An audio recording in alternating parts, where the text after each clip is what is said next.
full of joy to see all of you here this afternoon. You see, a few weeks ago, when we started the petition, the discharge petition, the campaign for the discharge petition, a lot of people did not believe that we would be victorious. Yes. Grand pile monde qui pas connaît notre a gagné assez signature pour faire vote là dans le congrès. Yes. Did we get them? Yes. Did we get them? Yes. My next question to you, yes we did. Yes we did. How did we do it? Together. We did it together. We did it with each and every one of you under the leadership of Family Action Network Movement and a list of community organizations uniting their voices locally and nationally with organizations in Chicago, New York, DC. Atlanta, to join Atlanta, Georgia, through remote organizing, which our political director knows, from political director Paul Family Action Network political director, we are perfecting. And then with the support of our mayor, we passed legislation for civic participation because that's how we got all these collective voices united across the nation to call the members of Congress. And what did happen? What did happen? You know, when few people believe we'll do it, we made history. We had the vote in the House. How many, Paul? How many votes? 209, 224. 224. 224. Bipartisan, ça veut dire républicain et démocrate voter. Et puis ils jouent vote là dans le Congrès. Et puis ils gagnent victoire. Now, is the job over? No. Is it over? No. Is it over? No. Est-ce que nous avons campé? No. Is it finished? No. Guess what? We have two parallel campaigns that we are working on right now. One campaign is to get the voices in the U.S. Senate. But there is a burden. There is a burden. Because we have to have at least 60 votes. We have to have the majority of the votes in the U.S. Senate.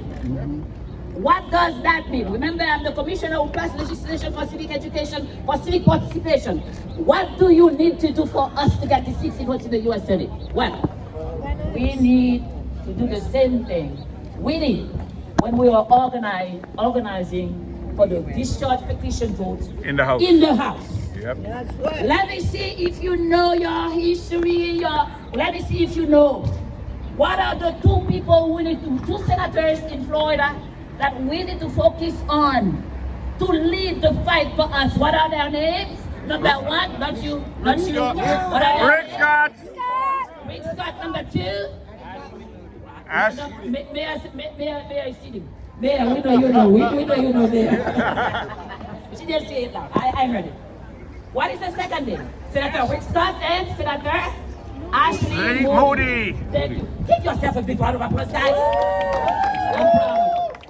So we need to call them, guys. We need to call them and to let them know that we in Florida, we need them to lead the charge to get the vote in the U.S. Senate. Can we do it? Yes, Yes, we Can we can. do it? Yes. Will we do it? Yes, we will. I hear from each and every one here to say loud, I will pick up my phone tomorrow morning, I will make the call. Make the call. Lastly, and then I'll introduce my wonderful mayor. First ever female mayor elected. The third thing we need to do on Wednesday, the highest court of the land. Do you hear me, guys? The highest court of the land, which is the Supreme Court. Supreme Court, will hear our case. And again, la poderosa, ¿qué vamos a hacer? ¿Qué se va a hacer?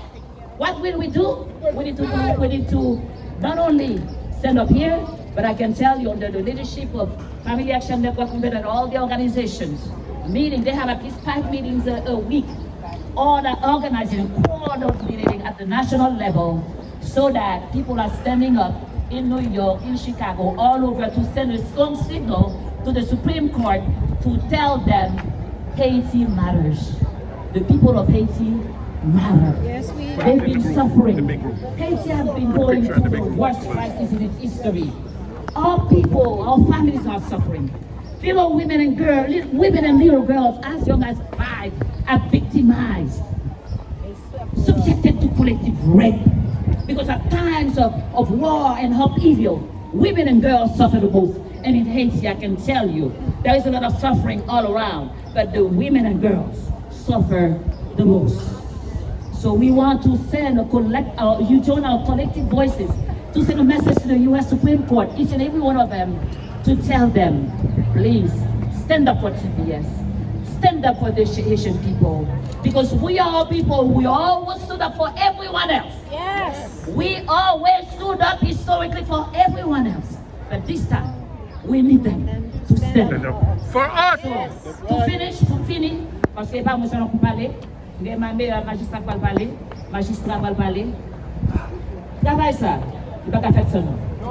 Est-ce que travail la fait ça nous? Non. Est-ce que travail la fait ça nous? Non. Est-ce que la téléphone non demain? Non. Est-ce que la compte pièce pour est-ce que la télé sans comme non, la télé parler avec Paul, parler avec Rachel de Colline, parler avec Jason Walker, parler avec West Advocacy Team non?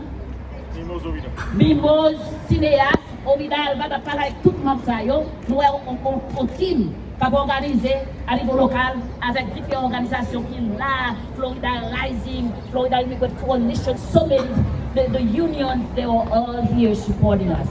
Make your voices heard and let me hear you say TPS now. TPS now! TPS now! TPS now! Now, TPS now! my dear friends, join me in giving a resounding welcome to our dear mayor, the first female mayor elected in Miami-Dade County. She made history, just like I made history in this city. She made history before in Miami-Dade County. Put your hands together. Welcome, Mayor Daniela Revinta.